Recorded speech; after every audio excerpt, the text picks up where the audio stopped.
Traducciones, un diálogo internacional de mujeres artistas, es un puente entre las mujeres artistas en México y Estados Unidos. Desde que vine a estudiar al Women's Building, un centro para la cultura de las mujeres en Los Ángeles en 1978, mi mayor deseo ha sido llevar la información que he encontrado aquí a mi país, México, y extender nuestro movimiento de arte feminista. Traducciones es el principio.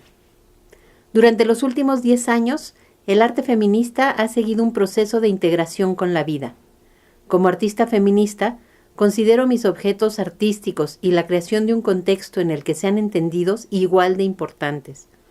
Traducciones es un performance cuyo propósito es crear un contexto en México en donde florezca el arte feminista, dando la información sobre los logros de las mujeres a nuestro público y estableciendo un diálogo con mujeres artistas de otros países.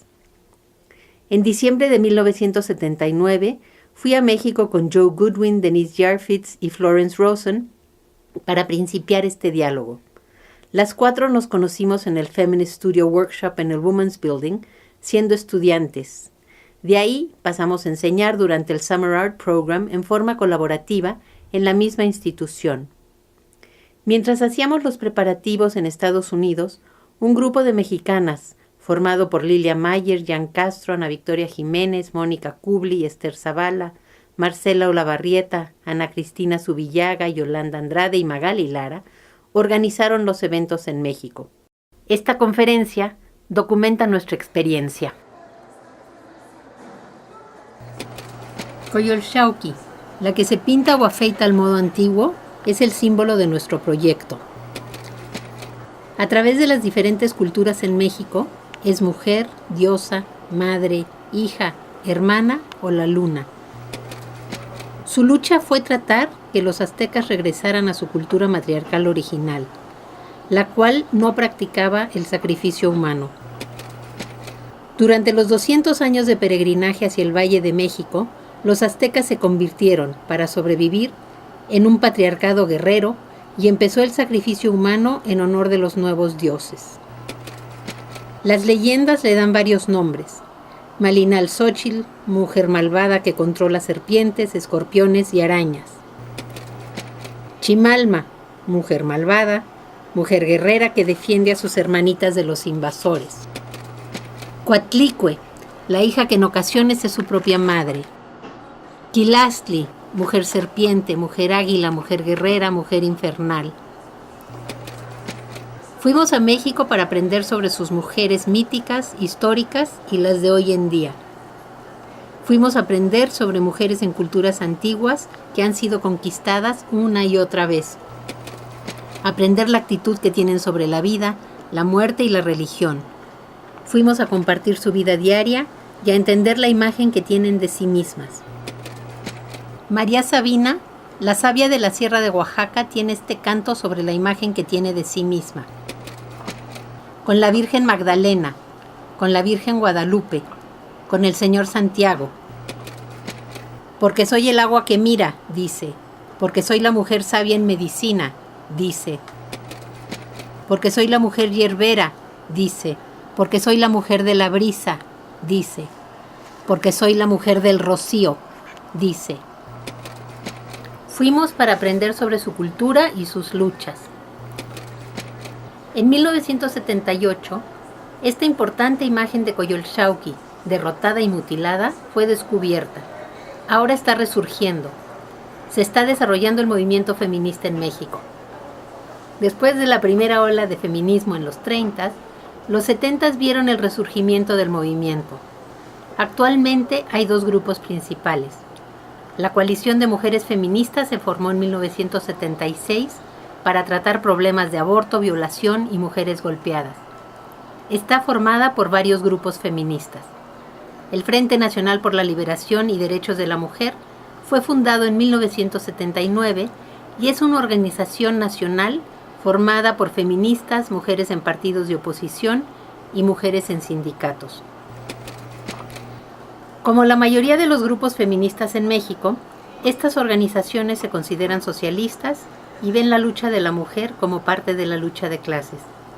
También existen pequeños grupos de concientización, un colectivo de cineastas y la publicación feminista FEM.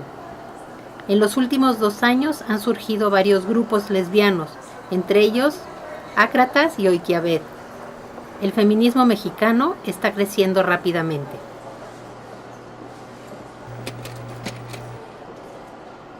...11 de diciembre de 1979... Hoy llegamos a la Ciudad de México. Estoy muy emocionada de enseñarles mi país a mis amigas norteamericanas. Nuestras culturas son tan diferentes. Nuestras concepciones del tiempo, el amor, la muerte, el trabajo, nuestra comida, nuestras celebraciones son tan diferentes. Como dice Octavio Paz, somos 2 versiones diferentes de la cultura occidental. México es una sociedad inclusiva que ha integrado, a través de las diferentes conquistas que ha sufrido, los elementos del conquistador y del conquistado. Los españoles conquistaron y convirtieron a los indios. Todos se convirtieron en mexicanos. Estados Unidos es una sociedad exclusiva, en la cual todos los grupos viven juntos pero no se integran por medio del matrimonio.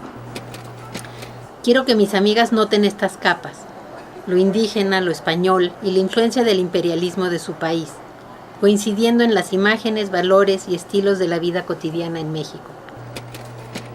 Somos un país que constantemente ha sufrido el imperialismo cultural. Otros países nos han dominado, no solo económicamente, sino con sus valores.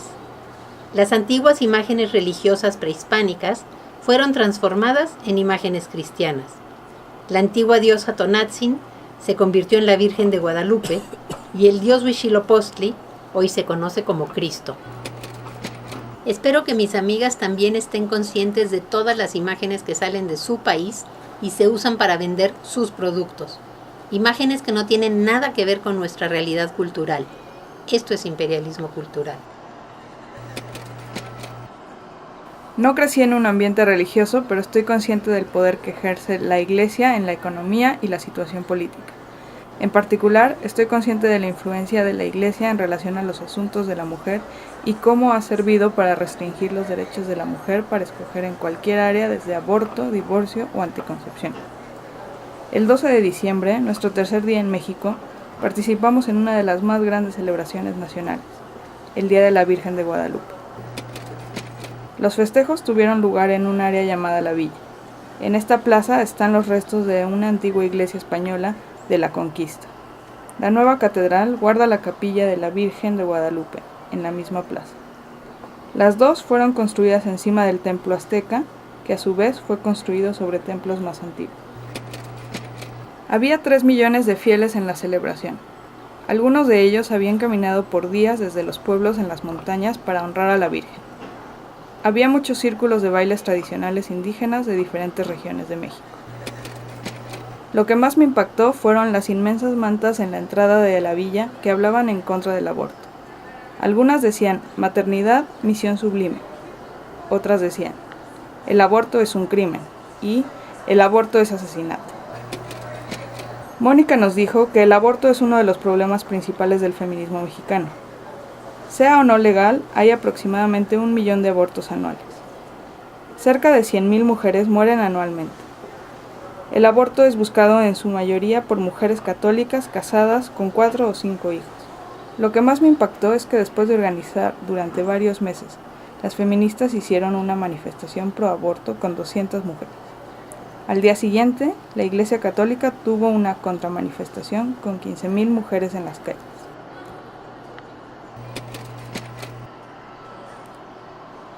...12 de diciembre... Hoy comimos en casa de mi amiga Esperanza y discutimos sobre las diferencias entre las mujeres mexicanas y las de Estados Unidos.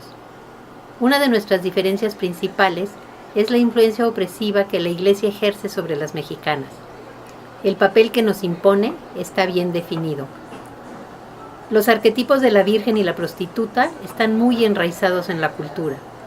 Según la Iglesia, la Virgen, madre abnegada y esposa sufrida, todas tendrán su castigo en la tierra. La prostituta, la bruja, la rebelde sufrirán en el infierno. De cualquier modo, estamos condenadas. Las madres están en un pedestal, más como una prisión. Se les venera como el centro de la vida y la familia, y en realidad no tienen ningún poder. Por órdenes de la Virgen y de Cristo se nos quita el control sobre nuestros cuerpos y sobre nuestras vidas. Las mujeres nunca son las creadoras de los valores que reciben de la familia, la religión, el gobierno y otras instituciones creadas por los hombres. Los valores que transmiten son el origen de su propia opresión. Sin embargo, en potencia existe una gran fuente de espiritualidad que puede unirnos.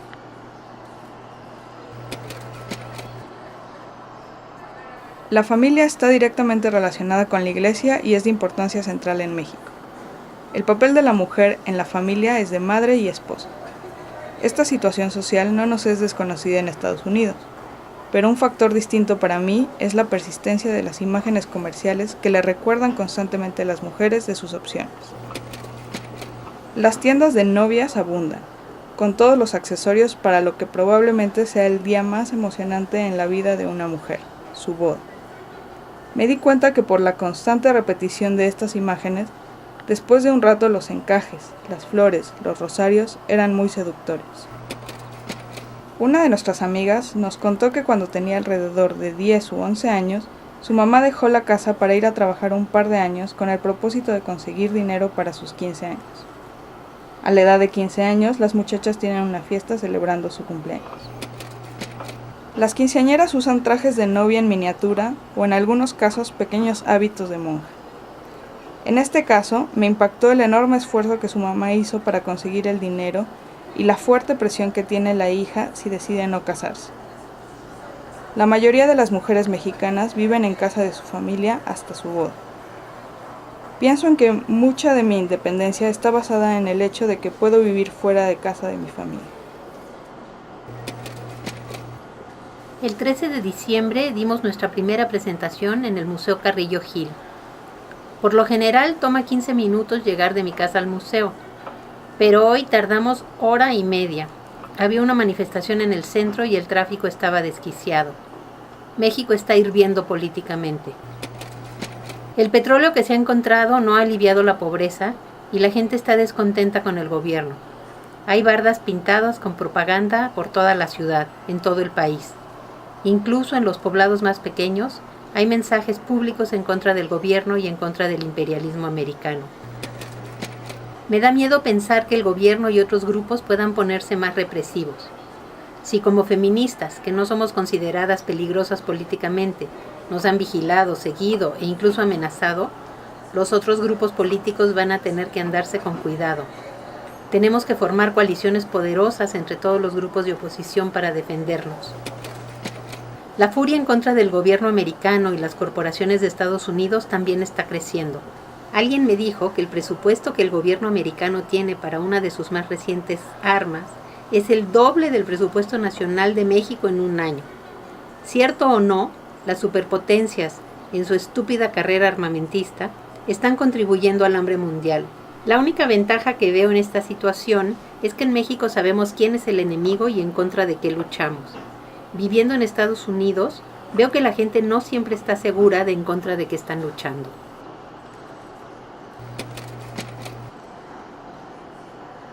Hoy fuimos a la villa. Veneramos a la Sagrada Virgen, una mujer. ¿Y cuál es la realidad? ¿Acaso las mujeres son consideradas sagradas en la vida diaria? La mayoría de las mujeres aquí, como en otras partes, son pobres. Esto se debe tanto a las condiciones nacionales como a la situación específica de la mujer. Hoy leí unas estadísticas que son espeluznantes. En 1930, las mujeres eran solo 4% de los trabajadores mexicanos. En 1969, constituían el 19%. Naturalmente, estas estadísticas solo incluyen los llamados trabajos productivos. El trabajo doméstico no es considerado productivo. Aunque las leyes mexicanas le otorgan igualdad a la mujer, batallamos mucho en contra de la desigualdad.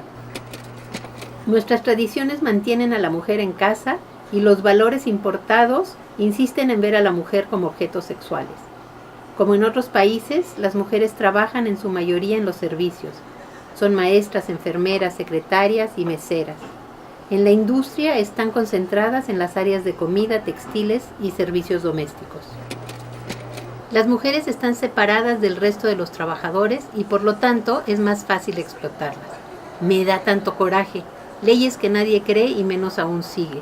Las mujeres están más desnutridas que los hombres, porque si hay comida, como se considera a los niños más importantes, ellos comen primero que las niñas. O la educación. Aún hay más mujeres que hombres, especialmente mayores de 25 años, que no tienen ni siquiera primaria. Muchas de las mujeres de mi edad o mayores en mi país difícilmente pueden leer, si acaso leen. Con poca educación, alimentos y recompensas, las mujeres trabajan, mantienen a sus hijos, los educan y sostienen la vida y al país. ¿Se pueden imaginar lo que podríamos hacer con comida y educación? Con frecuencia he oído que las mujeres mexicanas sufren la explotación de los machos y de que somos muy sumisas. Este es el típico estereotipo de la mujer mexicana. Dadas las condiciones bajo las cuales viven, las mujeres más fuertes e independientes que conozco son las de México. Las mujeres mexicanas en el movimiento feminista están dispuestas a darlo todo, sus vidas, su tiempo, su energía, todo por un movimiento en el que creen. Continúo trabajando por el día en que nuestra situación sea diferente y que cada mujer pueda desarrollarse al máximo.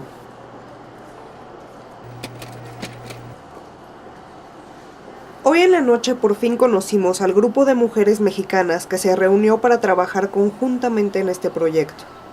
Entre ellas hay feministas, artistas, escritoras, sociólogas y fotógrafas. Mientras nosotras planeábamos nuestra presentación y encuentro en Los Ángeles, ellas habían estado planeando la publicidad. Nuestra timidez se agudizaba con la barrera del lenguaje, pero pronto todas hacíamos lo mejor que podíamos para comunicarnos. Lilia Mayer fue la primera en cordialmente invitarnos a su casa, y era maravilloso ver a Lilia y a Mónica colaborando en su mesa de comedor. Aún había mucho trabajo que hacer, y Lilia en sus teléfonos era una imagen que veíamos con frecuencia. Mientras progresaba nuestra primera junta, se finalizaban los arreglos para el encuentro del fin de semana. A veces me sintonizaba el español, comprendiendo las ideas sin entender las palabras con solo mirar los gestos de las mujeres. Había algo de confusión y desacuerdo sobre lo que haríamos en el encuentro, y después de mucha discusión se aclaró. Cada momento era más claro que lo que queríamos compartir en este contexto sobre educación feminista. Aquí tendría otro significado. Me preguntaba qué saldría de nuestra interacción. Cuando tomamos el nombre traducciones, no me di cuenta lo apropiado que sería.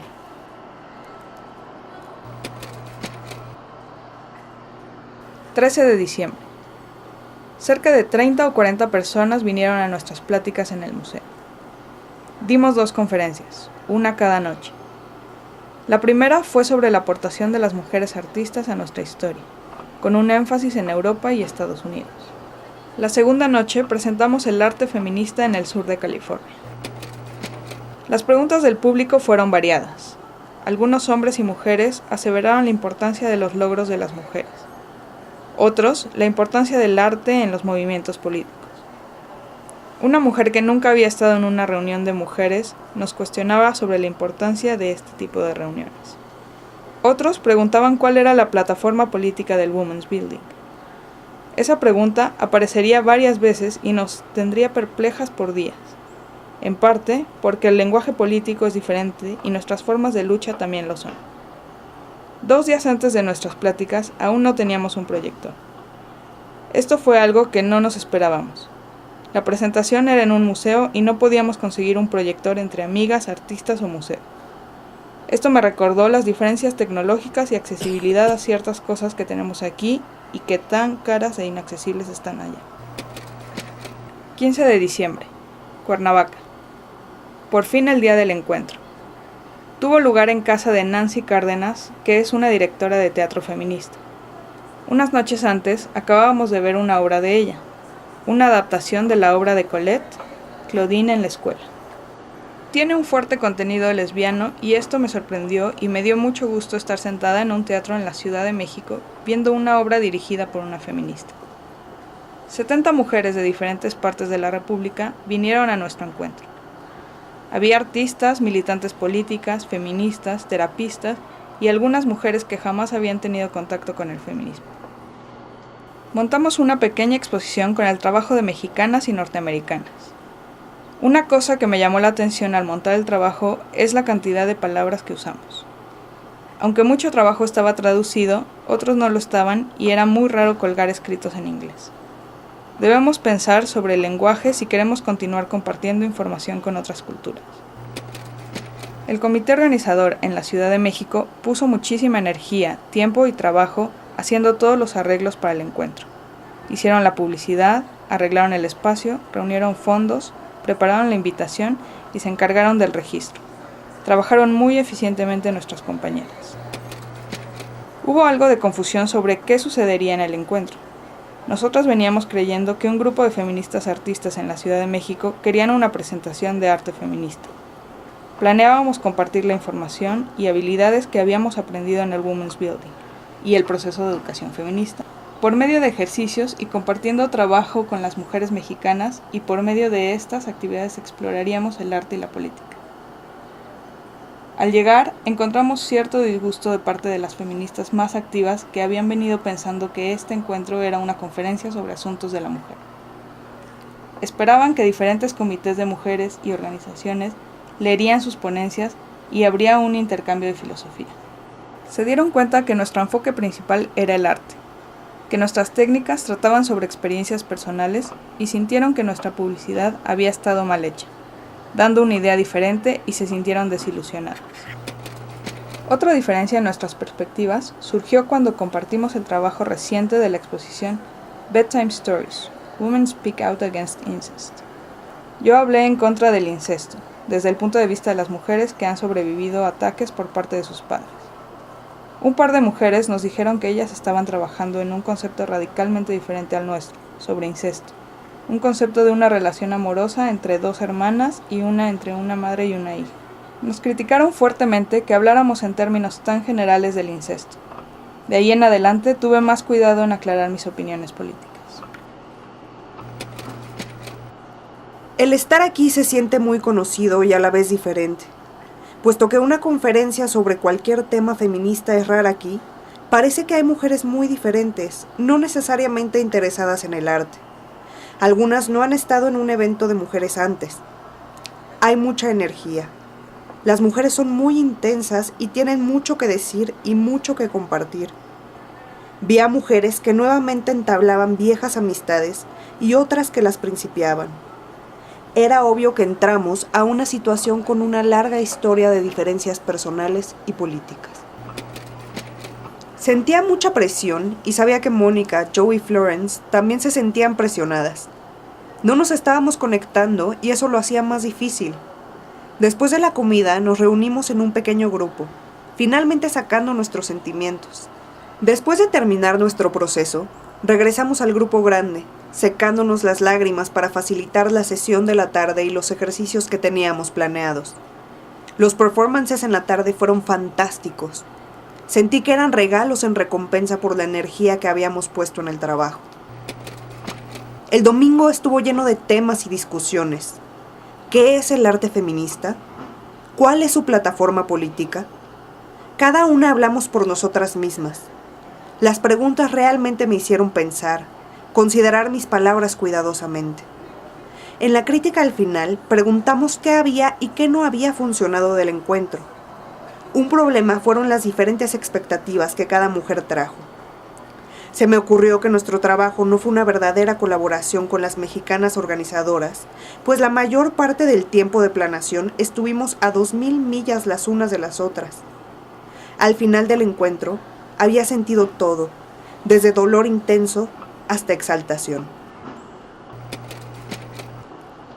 El encuentro fue muy difícil.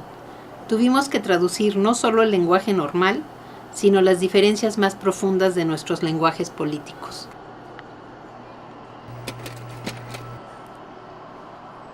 En México hay un lenguaje más político-sociológico, mientras que en el sur de California, en el Women's Building, están acostumbradas a un lenguaje político-psicológico. Por este motivo hubo choques.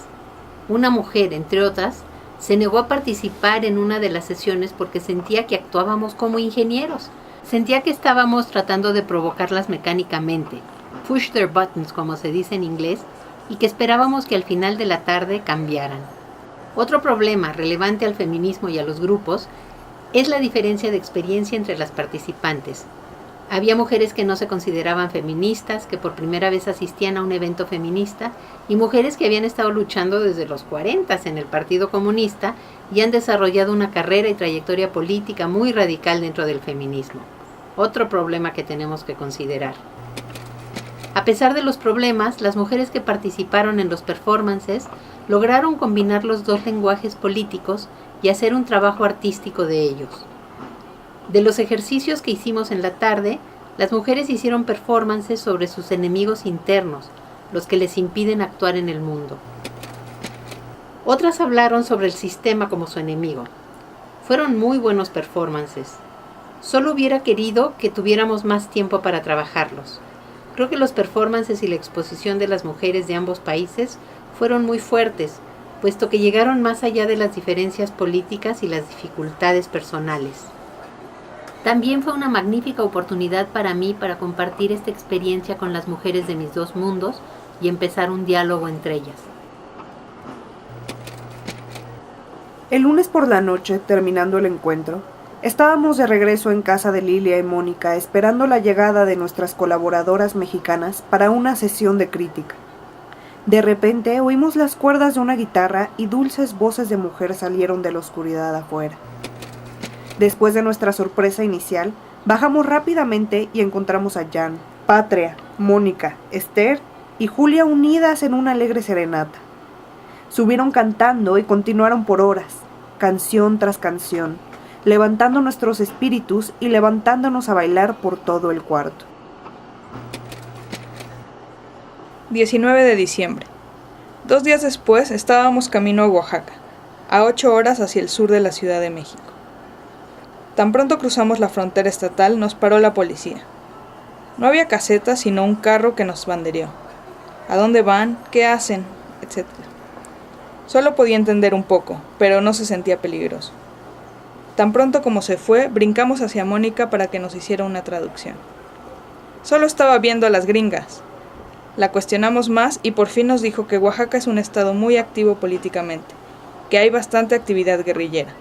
Probablemente estaba viendo si traíamos armamentos. En Oaxaca nos patrocinaron 2 grupos. Uno de ellos es un grupo de estudio feminista llamado Rosario Castellanos, nombrado en honor de una escritora mexicana muy famosa. Este grupo produce un programa de radio semanal en la estación local en el cual discuten temas relacionados a la mujer. El otro grupo que nos patrocinó es un grupo político que organiza campesinos. Parte de su labor política es hablar con las mujeres sobre la igualdad, salud, anticoncepción y guarderías.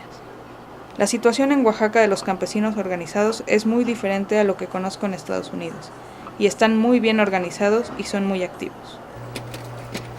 Estas mujeres lograron que Mónica anunciara nuestra conferencia en el radio. La conferencia era en la Universidad Autónoma Benito Juárez y fue una combinación de las 2 anteriores. Estas son imágenes de la presentación. Para nuestro deleite, el público era muy variado. Había hombres y mujeres, mujeres de edad, europeas que viajaban y vieron nuestro anuncio y las oaxaqueñas. Durante el periodo de preguntas y respuestas hubo diferencias interesantes entre Oaxaca y la Ciudad de México. Los hombres dominaban la conversación aquí.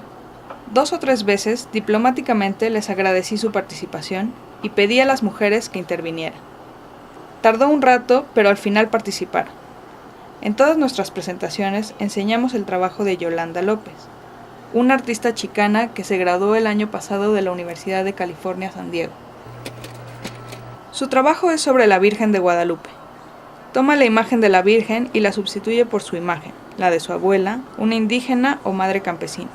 Cada vez que presentamos el trabajo, las mujeres de inmediato respondían positivamente, aun cuando la Virgen es una imagen sagrada. En esta instancia, un hombre habló y nos dijo que teníamos que decirle a la artista chicana que estos eran símbolos muy importantes para las masas. Teníamos que preocuparnos por las masas. Le preguntamos y le preguntamos sobre las masas y fue muy difícil dar información más detallada o personal. Lo que simboliza para mí es una perspectiva política totalmente diferente, una actitud masculina de izquierda ante el cambio político, la cual no reconoce que las mujeres tienen una perspectiva de la realidad totalmente diferente que los hombres. Existe una leyenda en Oaxaca que dice que si uno come los pequeños grillos que se consiguen en el mercado de Oaxaca, regresará eventualmente a vivir allá. Me impresionaron tanto los dos grupos feministas que conocí que me comí unos grillos con la esperanza de regresar a vivir allá algún día.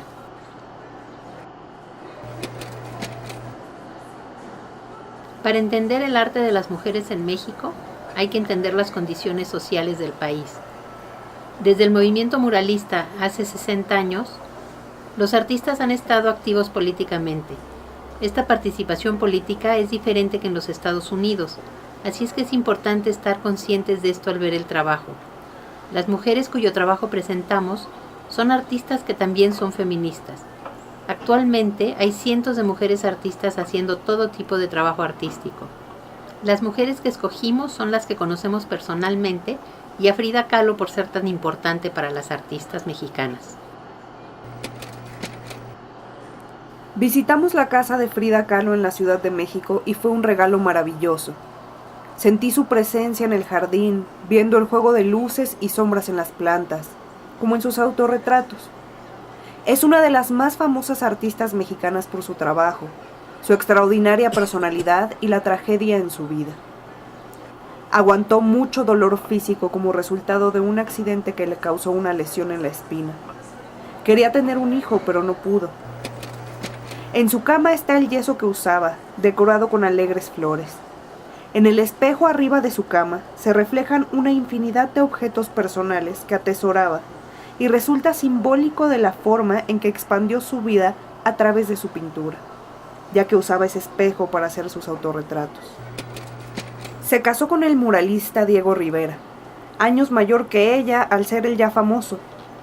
Frida fue autodidacta y pintaba a partir de su experiencia personal en cuadros y en sus diarios. Este es un dibujo de una hoja de su diario. Aunque otros la consideraban surrealista, ella lo negaba y decía que pintaba lo que era verdadero para ella, lo que veía y lo que sentía. Hablamos algo sobre la influencia cultural en las artistas contemporáneas. El trabajo de Frida representa su propia cultura. Muchas veces su trabajo se refiere a la diosa oscura y a la diosa madre. Pinta figuras divididas, una dualidad que no solo se refiere a su propia cultura de indígena y europea, sino a las dualidades de la naturaleza. La influencia del sol y la luna. Estas dualidades también jugaron un papel importante en el desarrollo de los signos y la astronomía de los mayas y los aztecas. Su casa es un pequeño museo muy personal, con pequeñas diosas de diferentes culturas y esculturas de piedra en su jardín. En el jardín trasero tiene su propia pirámide que aloja máscaras y caras de piedra. Encontramos esto en su estudio. Es un códice, un volumen de manuscritos históricos y médicos escritos por las culturas prehispánicas. Estas piezas se llaman Judas. Igual que estaba involucrada con el arte prehispánico, también estaba involucrada con las artesanías mexicanas contemporáneas. Consideraba las artesanías como arte, cerámica funcional, y estos Judas de papel maché adornaban su casa y ella usaba el vestido tradicional de las tehuanas. No había estado en casa de Frida en mucho tiempo.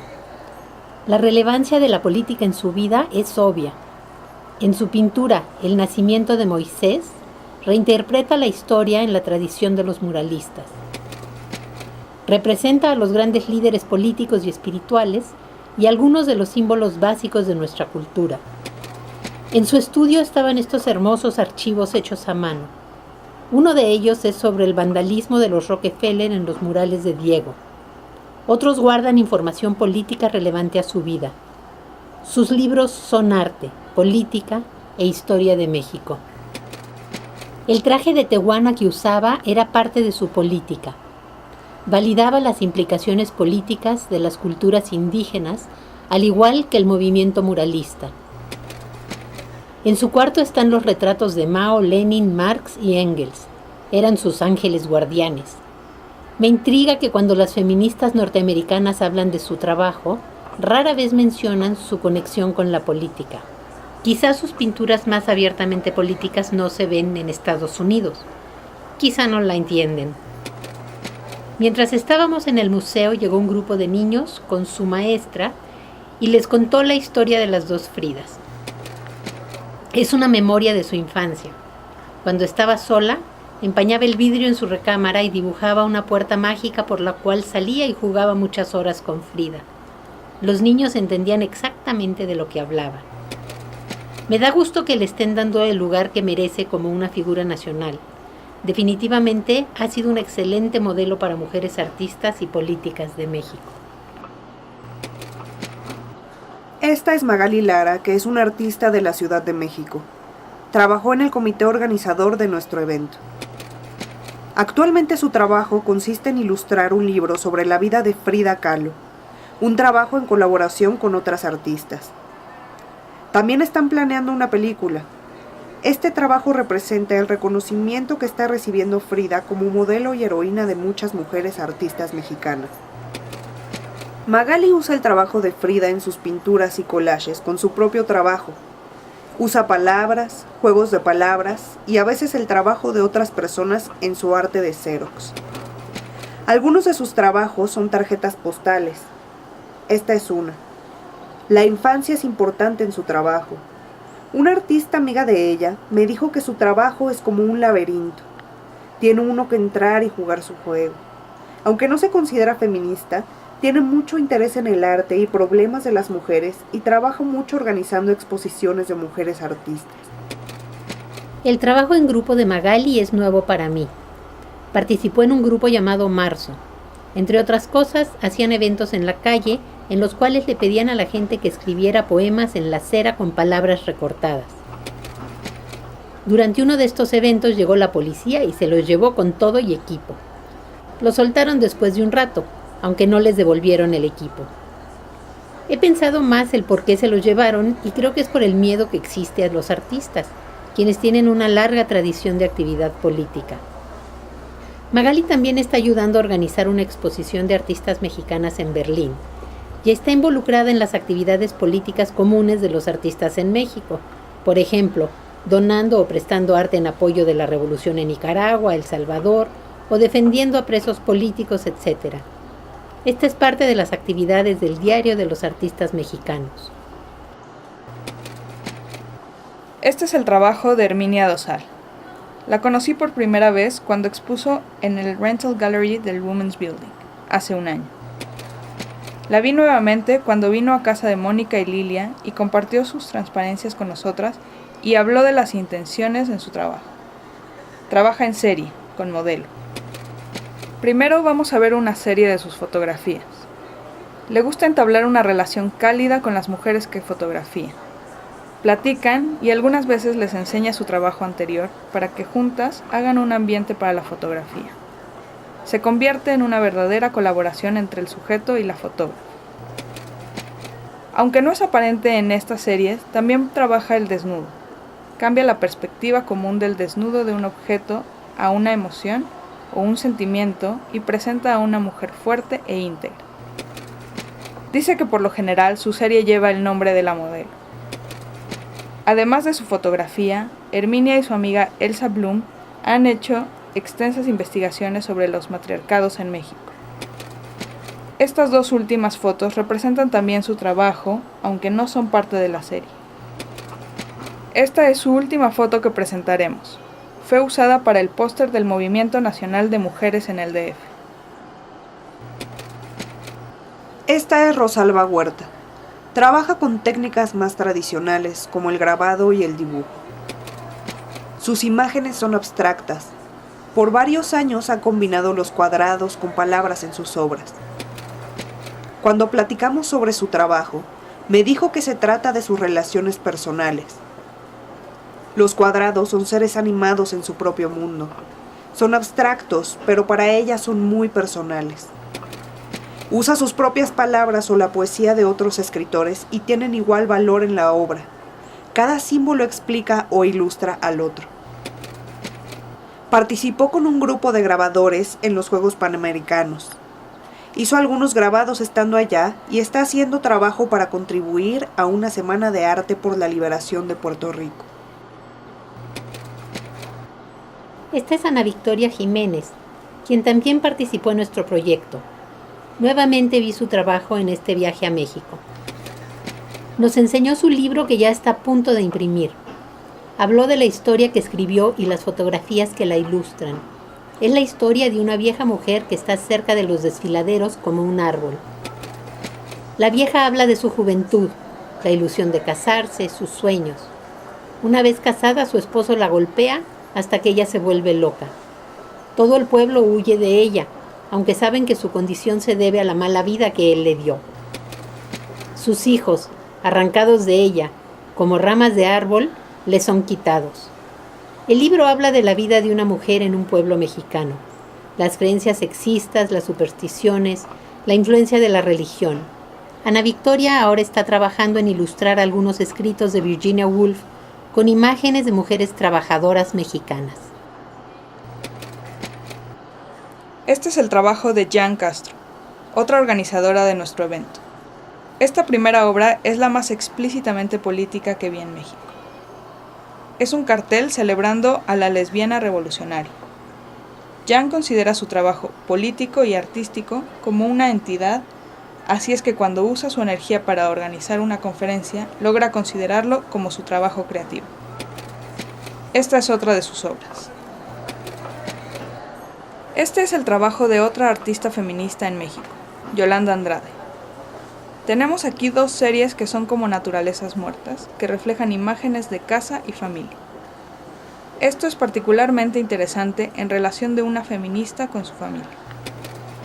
Esta foto está en la misma línea que la anterior.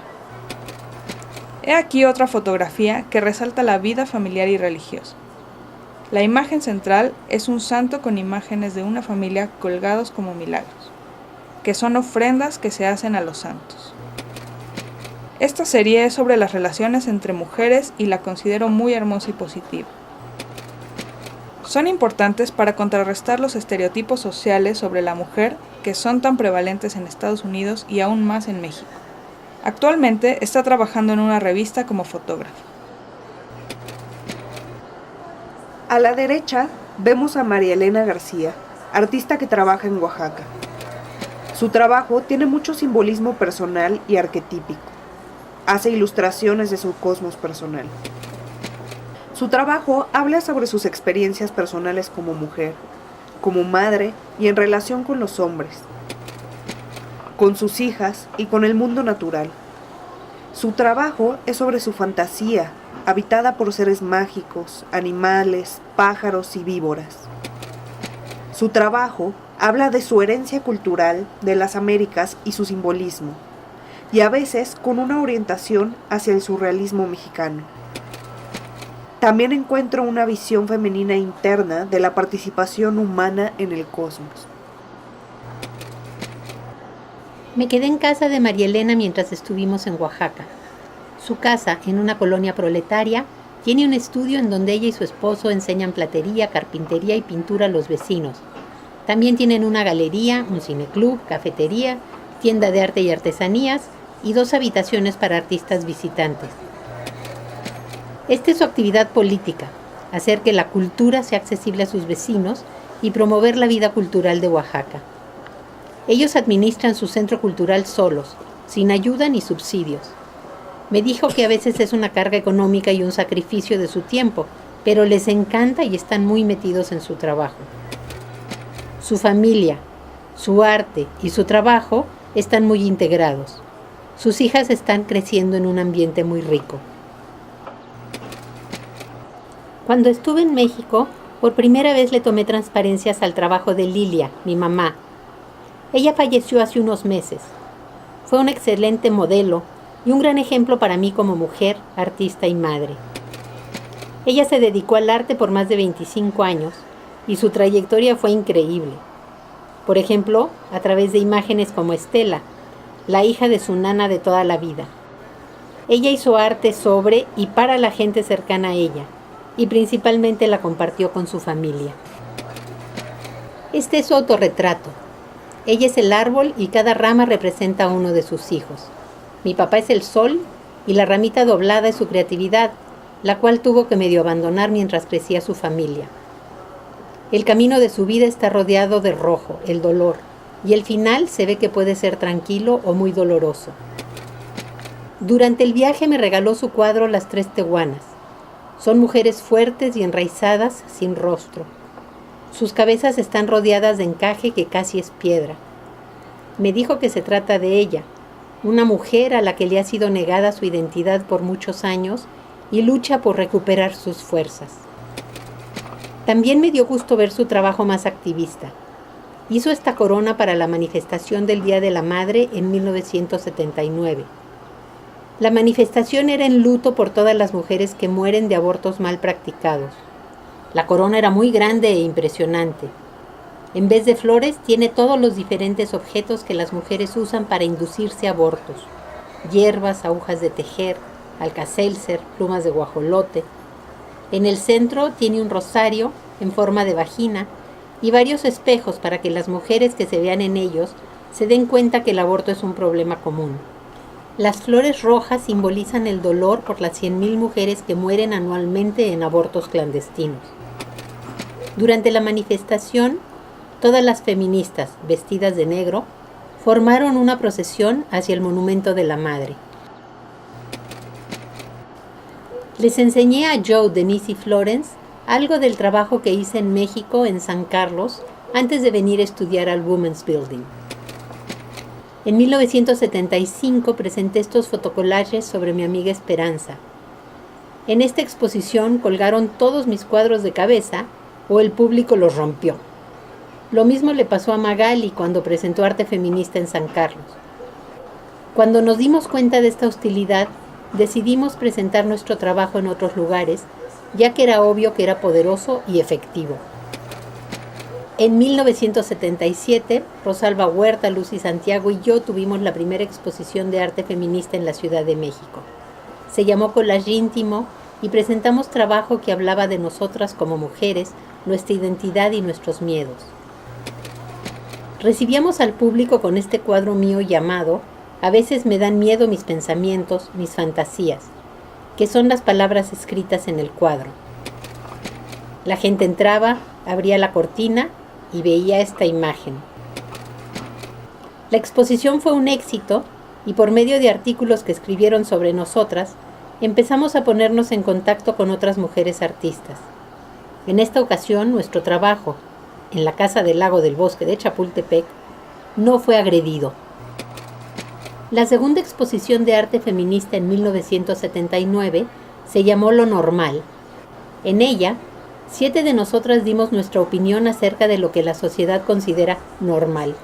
Yo presenté una serie de tarjetas postales satirizando los cuestionarios psicológicos en las revistas femeninas sobre el tema de sexo.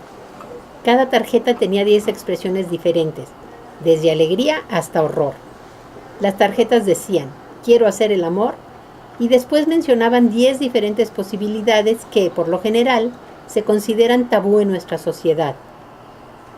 El público trazaba un círculo en la expresión que se acercaba más a su reacción, sumaban el resultado y encontraban que a nadie que le gustara nada podía ser normal. Ese año también expusimos en una librería y algunas de nosotras participamos en una exposición muy grande en el Museo Carrillo Gil, junto con el Simposio Mexicano Centroamericano de Estudios sobre la Mujer. Solo de la Ciudad de México hubo más de 100 artistas. En 1978 expuse El Tendedero en el Museo de Arte Moderno. Fue parte del Salón 7778, una exposición organizada por artistas jóvenes para presentar trabajo contemporáneo en el museo. El tema de la exposición era la ciudad. Yo escogí enfocar mi trabajo a lo que más detesto de la ciudad, la agresión de los hombres en contra de las mujeres en la calle. Fui a diferentes lugares de la ciudad y le pedí a mujeres de distintas edades, clases sociales, profesiones, etc., que llenaran los papelitos rosas que decían, como mujer, lo que más detesto de la ciudad es. La mayoría de las mujeres pensaban lo mismo que yo. Esta mujer mencionó que detesta los cebollitas, pelo blanco y rabo verde. Casi las 700 respuestas mencionaban la agresión sexual en las calles como uno de los principales problemas. Mientras estuvo el tendedero en el museo, muchas mujeres más que visitaban el museo llenaron sus hojitas uniéndose a la protesta y duplicando la participación. Lo que más me impactó es que cuando presenté este tendedero en Los Ángeles, durante el proyecto Making It Safe, a pesar de las diferencias culturales, las mujeres estaban igual de preocupadas con la seguridad en las calles. Quiero terminar con algunas impresiones que aún traigo conmigo. Una de las cosas que resultó más evidente para mí fue lo limitada que me encuentro hablando solamente un idioma. Cuando crecí, la única razón para aprender otro idioma, me dijeron, era para ir a la universidad. Una vez ahí, me dijeron que solo lo necesitaba para leer libros de texto. Ahora, viajando fuera de mi país y sintiendo la energía, entusiasmo y fuerza de todas estas mujeres, siento la necesidad de aprender otro idioma. El dominio de un solo idioma en este país es un pequeño ejemplo de nuestro imperialismo. En México traté de encontrar las similitudes y encontré las diferencias. Continuamente me decían que en México están en otra situación y que aunque algunos problemas que tenemos como mujeres son similares, nosotras encontraremos nuestras propias soluciones. Eso es muy emocionante e importante para mí y algo que tengo que recordar sobre el cambio social. Ser feminista en México no es un chiste. Me impresionó la seriedad y el valor de las mujeres que conocimos, su facilidad de palabra y su apertura a nuevas ideas. También me encantaron sus canciones y la manera que tienen de divertirse juntas. Podían reírse aun cuando los cambios que buscan no sucederán sin una gran lucha. Más que las presentaciones públicas, las conexiones personales que hicimos con mujeres individuales son los hilos que nos pueden conectar en una red. El tiempo que pasamos tomando café o caminando en los mercados, en los puestos, resaltan como valiosos. Me da gusto saber que las mujeres que organizaron traducciones van a continuar trabajando en otros proyectos de arte feminista. Cuando pienso en el proyecto, siento tristeza de que no puedo compartir momentos más específicos que fueron los que hicieron que el viaje fuera tan especial. Esos momentos no se pueden traducir ni trasladar. Me encantaría que más mujeres de Estados Unidos fueran a México y que mis amigas vinieran a ver el Women's Building. En México estamos al principio de nuestra búsqueda, pero hay mucho entusiasmo y seriedad para hacer todo el trabajo necesario. También es el principio de una buena comunicación entre nuestras comunidades para hacerlas a ambas más fuertes y ricas. Como este proyecto consiste de 2 partes, estamos interesadas en continuarlo aquí con una exposición de artistas mexicanas o quizá una visita de las mujeres que organizaron el proyecto en México. Estamos buscando diferentes maneras de conectarnos y comunicarnos con ellas. Nos gustaría invitar a cualquier persona interesada en explorar todo esto a que se ponga en contacto con nosotras. También nos interesa dar esta presentación en diferentes lugares. Muchas gracias.